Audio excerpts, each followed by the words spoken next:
All right. Hello, everyone. Welcome back to our Bullying Prevention Family Podcast series. Serious. I'm so serious about bullying, right? Our series here. I'm Miss J, Assistant Principal. Today we are joined by our school counselor, Miss M. Miss M, do you want to say hello? Hi, everyone. Thanks for tuning in. Today in this episode, we're going to be talking about a topic that this can be often very tricky for families and for students, especially because we're talking about the difference between bullying and like peer conflicts. Sometimes we refer to them as just like a normal friendship problem. Together, we're going to come up with some situations that students often experience and try to kind of tease out what is bullying, what is a peer conflict. That way we can help students recognize the difference. We're going to share some strategies with our help of our school counselor here on ways that you can support at home to help problem solve and highlight some restorative practices we use here at school to help rebuild friendships and make student connections and relationships even better. So if you want to jump in here, Ms. McGilvray, and just tell us, why you think this is so important from what you do day to day when we meet with students. Yeah, this is such an important conversation, not just for schools, but for families too. Part of our role in schools is to make sure that everyone feels welcome, everyone feels heard, safe, and happy. So talking about this only influences that more for us to have those conversations. Perfect. Thank you so much. So what we're going to do today, our agenda, I'm going to review quickly our bullying definition. We'll talk about the difference between peer conflict and bullying.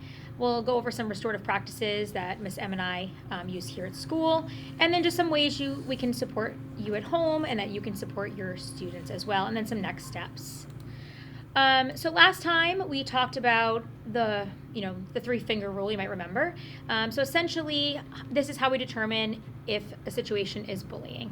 The first is if we use as power. Typically, we refer to this as one-sided. So typically, it's one student being unkind to the other. There's not really like a back and forth between the two. It's repeated. So this is happening more than one time, and this could be, every day on the bus, every time at recess, or during lunchtime, right? It's that ongoing problem. And then, of course, it's done on purpose, right? It's not someone bumped into you in the hallway by accident. They're purposefully trying to get a reaction out of you or make you feel upset. So it really is intentional. Okay, and I will say that most of what we see, and Ms. M, tell me if you agree, a lot of the things we see isn't really bullying. It's more peer conflict. We are really trying to focus on building up students to self-advocate, use respectful words, right? Problem solve with others. We'll often ask students, how did you try to solve this problem before, the adults intervene? So these are skills that they're learning, and it does take time, right? These are skills kids will be learning from elementary school all the way up through high school. Even as adults, right? We sometimes manage different problems with each other as well. Do you want to add anything, Ms. M? Yeah, exactly what Mrs. J was saying. That's our role as educators and as adults to guide students and children and not fix every little conflict. We want, like we said before, we want kids to feel safe and capable. And when they learn how to use their voice and work through disagreements, they're building their confidence and empathy. And those are the two most powerful tools to prevent bullying before it starts. So with peer conflict, it's normal for kids to have, especially as they're growing up, and kids might disagree over toys or games. They might get frustrated and say something unkind, or they might leave someone out without realizing it. And these moments, although they can be very upsetting, especially for children and kids at this age, but they're also opportunities to learn and for them to grow from. So they can learn how to problem solve, how to listen, and how to use respectful language. Mm-hmm. Right, and I think those are all really important things, especially you mentioned about listening, and that's something I think we'll touch upon later in like our restorative practices, is how we give each student an opportunity to speak and listen. So of course, those are all kind of examples of normal peer conflict. When we start to notice patterns, that's when it becomes bullying.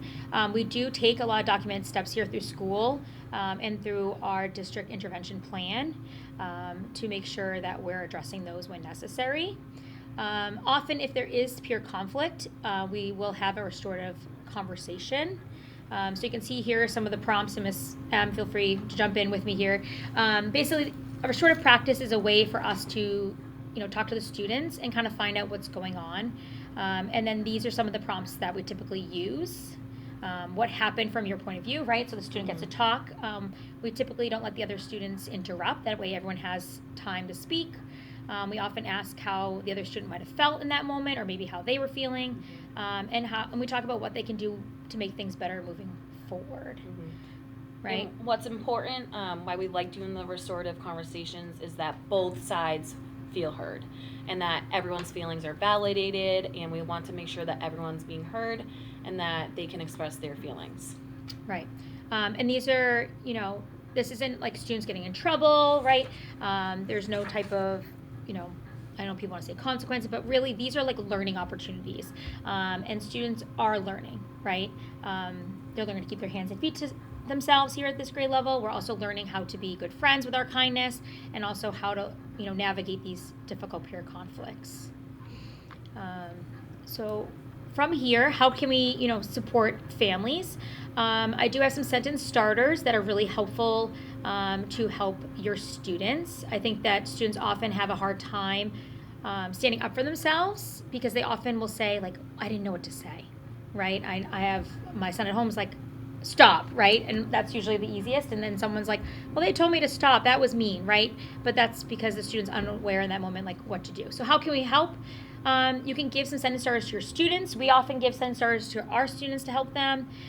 So you can, if your student comes home and says, I lost the game today, it upset me that my friend, was bragging about it, right?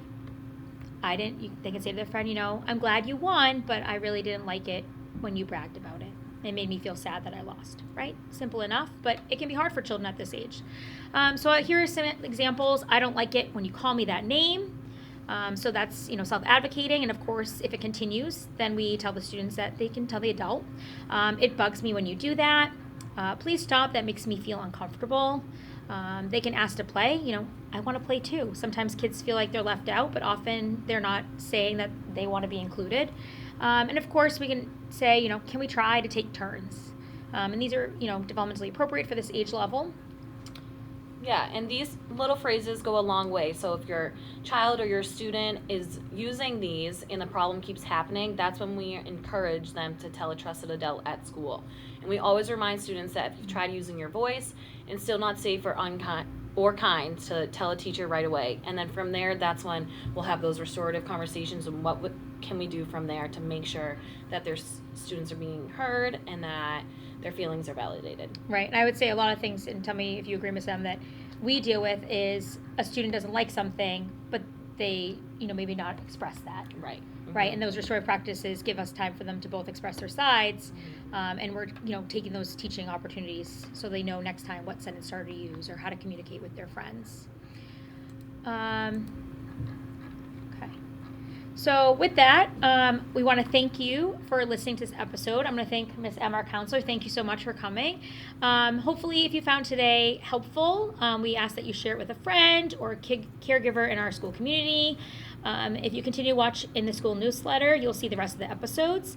The next episode is actually going to include our behavioral health director. I have questions for her about our district bully prevention program and what curriculum we're using here. So there'll be a lot of information about how the district is handling bullying. So hopefully you'll tune in for that one.